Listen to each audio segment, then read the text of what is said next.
Next is grains, and I am not here to demonize any food groups. It may seem like I am, but I just want you to think about how much you're consuming of them. They can contain anti-nutrients if not prepared properly. If you look at Weston A. Price and their literature, they have a lot of information on how to properly prepare grains so that they don't cause digestive stress. And basically it's neutralizing the anti-nutrients so that your body isn't affected by those. Eating grains can cause an overgrowth of bad bacteria in your gut. If you already have that, it can make it worse. It can cause tooth decay, and it can cause inflammation and blood sugar issues again. So, you know, we're looking at blood sugar issues with both sugar and grains.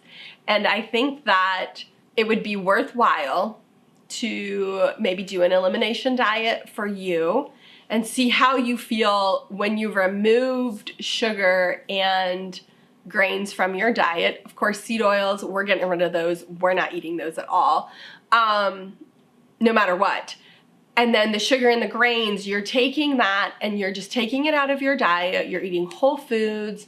You're doing some sort of like a window of an elimination diet, because as we know, elimination diets are not meant for long term.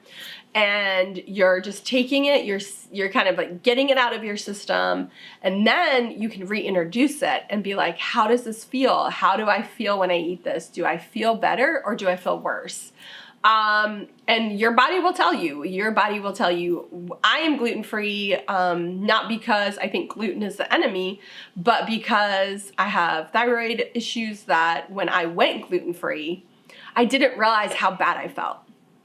And once I felt so good after not eating gluten, I was like, I will never eat it again. Not because it's a bad thing, but because I just feel so good. And just reading about how gluten affects my body, I'm just not interested in it anymore. I do hope to one day maybe try sourdough bread, long fermented, and just make, you know, there's a lot of literature out there and research that says that if you long ferment your dough, it actually eats all the gluten, and there's no gluten actually left in the dough. So a lot of people who have thyroid issues can eat that. And so, you know, hopefully one day maybe I will be able to do that. I don't feel like I'm at a place yet in my health to try that, but I should classify what grains are. It is rice, wheat, oats. Corn is a grain. I know a lot of people think of corn as a vegetable, but it actually is a grain. And I can't eat corn. It does not make me feel good at all. I can eat corn if it's prepared certain ways though.